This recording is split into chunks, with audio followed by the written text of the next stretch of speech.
Welcome to Audiobooks Read with MMR. Today's audiobook is Who Will Cry When You Die? By Robin Sharma.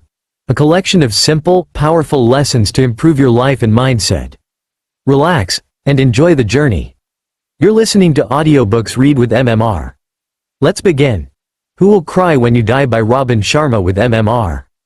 1. Discover your calling. When I was growing up, my father said something to me I will never forget. Son, when you were born, you cried while the world rejoiced. Live your life in such a way that when you die the world cries while you rejoice. We live in an age when we have forgotten what life is all about. We can easily put a person on the moon, but we have trouble walking across the street to meet a new neighbor. We can fire a missile across the world with pinpoint accuracy, but we have trouble keeping a date with our children to go to the library. We have email, fax, machines and digital phones so that we can stay connected, and yet we live in a time where human beings have never been less connected. We have lost touch with our humanity. We have lost touch with our purpose. We have lost sight of the things that matter the most. And so, as you start this book, I respectfully ask you, who will cry when you die? How many lives will you touch while you have the privilege to walk this planet? What impact will your life have on the generations that follow you? And what legacy will you leave behind after you have taken your last breath? One of the lessons I have learned in my own life is that if you don't act on life, life has a habit of acting on you. The days slip into weeks, the weeks slip into months, and the months slip into years. Pretty soon it's all over and you are left with nothing more than a heart filled with regret over a life half lived. George Bernard Shaw was asked on his deathbed, "What would you do if you could live your life over again?" He reflected, then replied with a deep sigh, "I'd like to be the person I could have been but never was." I've written this book so that this will never happen to you. As a professional speaker, I spend much of my work life delivering keynote addresses at conferences across North America, flying from city to city, sharing my insights on leadership in business and in life with many different people. Though they all come from diverse walks of life, their questions invariably center on the same things these days. How can I find greater meaning in my life? How can I make a lasting contribution through my work? And how can I simplify so that I can enjoy the journey of life before it is too late? My answer always begins the same way: find your calling. I believe we all have special talents that are just waiting to be engaged in a worthy pursuit. We are all here for some unique purpose, some noble objective that will allow us to manifest our highest human potential while we, at the same time, add value to the lives around us. Finding your calling doesn't mean you must leave the job you now have. It simply means you need to bring more of yourself into your work and focus on the things you do best. It means you have to stop waiting for other people to make the changes you desire and, as Mahatma Gandhi noted, be the change that you wish to see most in your world. And once you do, your life will change. 2. Every day, be kind to a stranger. On his deathbed, Aldous Huxley reflected on his entire life's learning and then summed it up in 7 simple words: let us be kinder to one another. All too often, we believe that in order to live a truly fulfilling life we must achieve some great act or grand feat that will put us on the front covers of magazines and newspapers. Nothing could be further from the truth. A meaningful life is made up of a series of daily acts of decency and kindness, which, ironically, add up to something truly great over the course of a lifetime. Everyone who enters your life has a lesson to teach and a story to tell. Every person you pass during the moments that make up your days represents an opportunity to show a little more of the compassion and courtesy that define your humanity. Why not start being more of the person you truly are during your days and doing what you can to enrich the world around you? In my mind, if you make even one person smile during your day or brighten the mood of even one stranger, your day has been a worthwhile one. Kindness, quite simply, is the rent we must pay for the space we occupy on this planet. Become more creative in the ways you show compassion to strangers. Paying the toll for the person in the car behind you, offering your seat on the subway to someone in need, and being the first to say hello are great places to Start. Recently, I received a letter from a reader of the monk who sold his Ferrari, who lives in Washington State. In it she wrote, "I have a practice of tithing to people who have helped me along my spiritual path.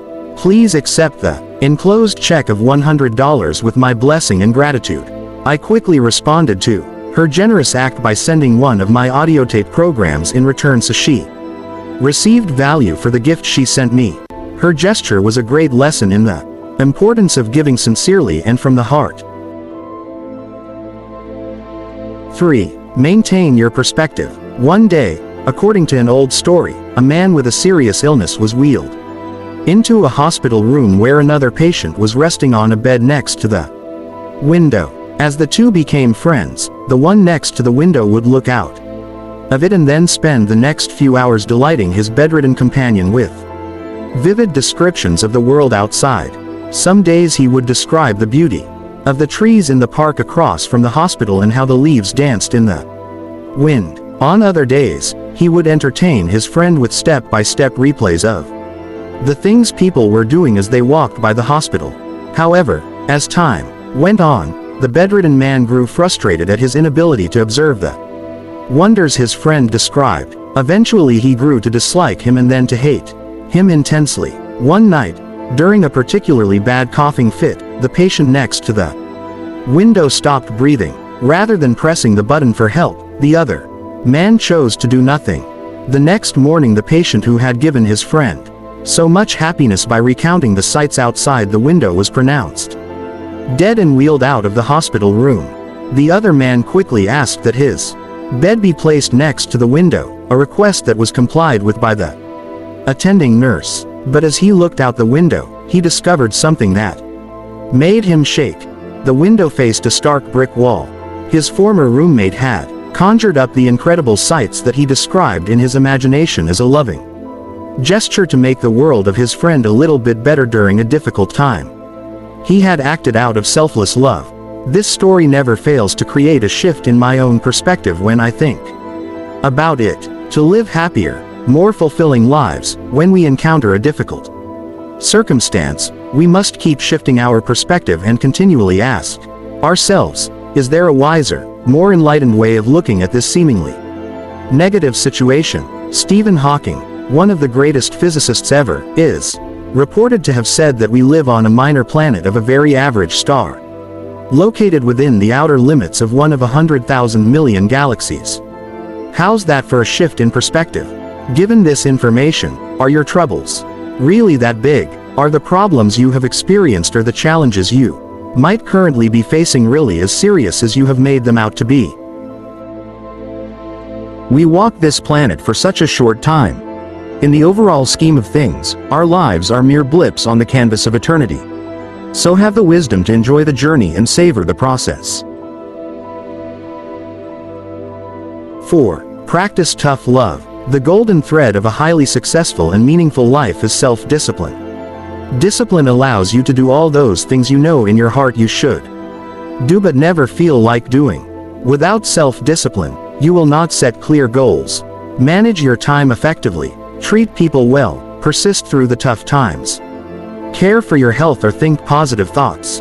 I call the habit of self-discipline tough love, because getting tough with yourself is actually a very loving gesture. By being stricter with yourself, you will begin to live life more deliberately, on your own terms rather than simply reacting to life the way a leaf floating in a stream drifts according to the flow of the current on a particular day. As I teach in one of my seminars, the tougher you are on yourself, the easier life will be on you. The quality of your life ultimately is shaped by the quality of your choices and decisions, ones that range from the career you choose to pursue to the books you read, the time that you wake up every morning, and the thoughts you think during the hours of your days. When you consistently flex your willpower by making those choices that you know are the right ones rather than the easy ones, you take back control of your life. Effective, fulfilled people do not spend their time doing what is most convenient and comfortable. They have the courage to listen to their hearts and to do the wise thing. This habit is what makes them great. The successful person has the habit of doing the things failures don't like to do. remarked essayist and thinker E. M. Gray. They don't like doing them either, necessarily, but their disliking is subordinated to the strength of their purpose. The 19th century English writer Thomas Henry Huxley arrived at a similar conclusion, noting, perhaps the most valuable result of all education is the ability to make yourself do the thing you have to do, when it ought to be done, whether you like it or not. And Aristotle made this point of wisdom in yet another way. Whatever we learn to do, we learn by actually doing it. Men come to be builders, for instance, by building, and harp players, by playing the harp. In the same way, by doing just acts we come to be just, by doing self-controlled acts, we come to be self-controlled, and by doing brave acts, we come to be brave. 5. Keep a journal. Maintaining a daily journal is one of the best personal growth initiatives you will ever take. Writing down your daily experiences along with the lessons you have drawn from them will make you wiser with each passing day. You will develop self-awareness and make fewer mistakes. And keeping a journal will help clarify your intentions so that you remain focused on the things that truly count. Writing in a journal offers you the opportunity to have regular one-on-one conversations with yourself. It forces you to do some deep thinking in a world where deep thinking is a thing of the past. It will also make you a clearer thinker and help you live in a more intentional and enlightened way. In addition, it provides a central place where you can record your insights on important issues. Note key success strategies that have worked for you and commit to all those things you know are important to achieve for a high-quality professional, personal and spiritual life. And your personal journal gives you a private place to flex your imagination and define your dreams. A journal is not a diary. A diary is a place where you record events, while a journal is a place where you analyze and evaluate them. Keeping a journal encourages you to consider what you do, why you do it, and what you have learned from all you have done. And writing in a journal promotes personal growth and wisdom by giving you a forum to study, and then leverage your past for greater success in your future. Medical researchers have even found that writing in a private journal for as little time as 15 minutes a day can improve health, functioning of your immune system, and your overall attitude. Remember, if your life is worth thinking about, it is worth writing about. 6. Develop an honesty philosophy. We live in a world of broken promises. We live in a time when people treat their words lightly. We tell a friend we will call her next week for lunch knowing full well we do not have the time to do so. We promise a coworker we will bring in that new book we love so much, knowing full well that we never lend out our books. And we promise ourselves this will be the year we will get back into shape, simplify our lives, and have more fun without any real intention of making the deep life changes necessary to achieve these goals. Saying things we don't really mean becomes a habit when we practice it long enough. The real problem is that when you don't keep your word, you lose credibility. When you lose credibility, you break the bonds of trust. And breaking the bonds of trust ultimately leads to a string of broken relationships. To develop an honesty philosophy, begin to monitor how many small untruths you tell over the course of a week. Go on what I call a truth fast for the next 7 days and vow to be completely honest in all your dealings with others and with yourself. Every time you fail to do the right thing, you fuel the habit of doing the wrong thing. Every time you do not tell the truth, you feed the habit of being untruthful. When you promise someone you will do something, do it. Be a person of your word rather than being all talk and no action. As Mother Teresa said, there should be less talk. A preaching point is not a meeting point. What do you do then? Take a broom and clean someone's house. That says enough. 7. Honor your past. Every second you dwell on the past, you steal from your future. Every minute you spend focusing on your problems, you take away from finding your solutions. And thinking about all those things that you wish never happened to you is actually blocking all the things you want to happen from entering into your life. Given the timeless truth that holds that you become what you think about all day long, It makes no sense to worry about past events or mistakes, unless you want to experience them for a second time. Instead, use the lessons you have learned from your past to rise to a whole new level of awareness and enlightenment. Life's greatest setbacks reveal life's biggest opportunities. As the ancient thinker Euripides noted, there is in the worst of fortune the best chances for a happy change. If you have suffered more than your fair share of difficulties in life, perhaps you are being prepared to serve some greater purpose that will require you to be equipped with the wisdom you have acquired through your trials. Use these life lessons to fuel your future growth. Remember, happy people have often experienced as much adversity as those who are unhappy. What sets them apart is that they have the good sense to manage their memories in a way that enriches their lives, and understand that if you have failed more than others, there is a very good chance you are living more completely than others. Those who take more chances and dare to be more and do more than others will naturally experience more failures. But personally, I would rather have the bravery to try something and then fail than never to have tried it at all.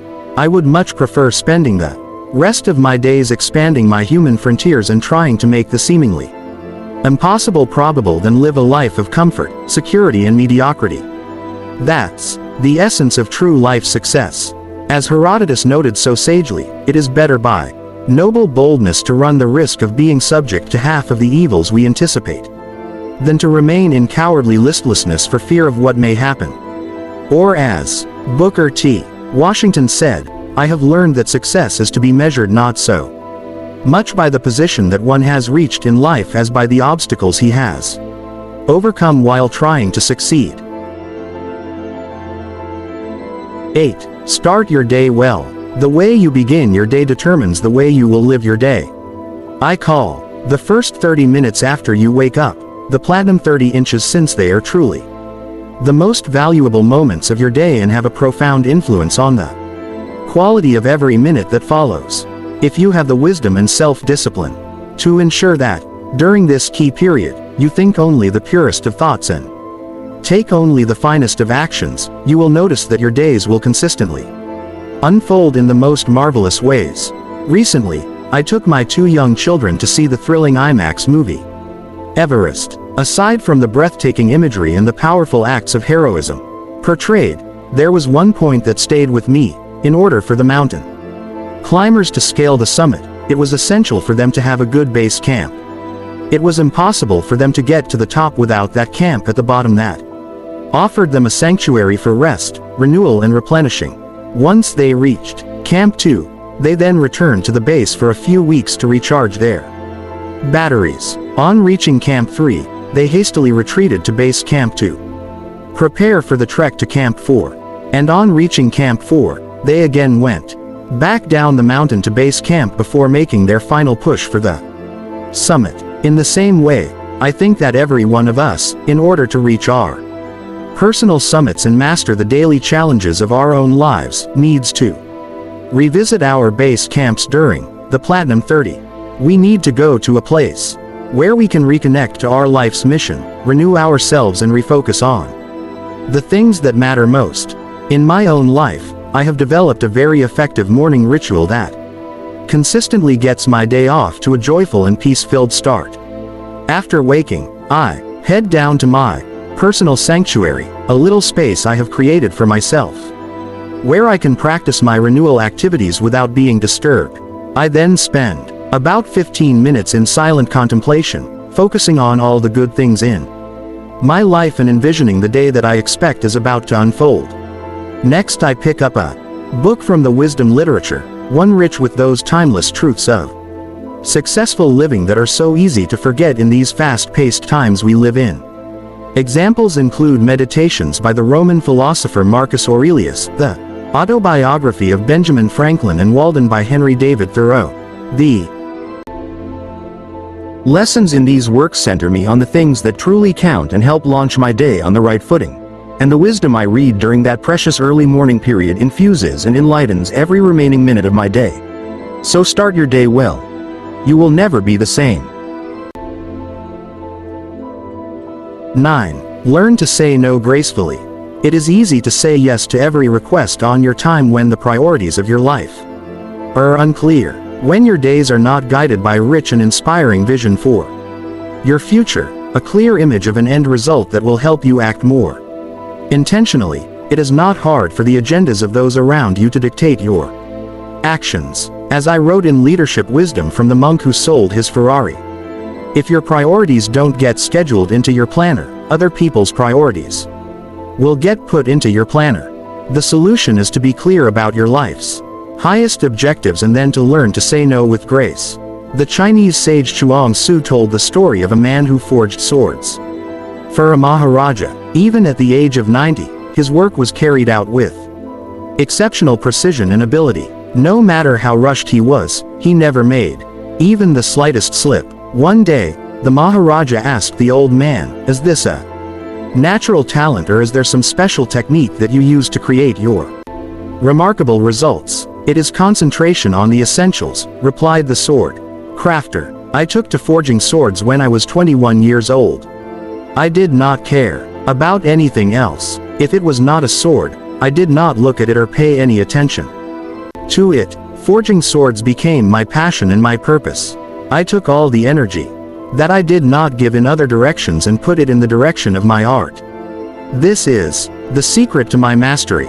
The most effective people concentrate on their areas of excellence, that is, on the things they do best and on those high-impact activities that will advance their life work. In being so consumed by the important things, they find it easy to say no to the less than worthy distractions that clamor for their attention.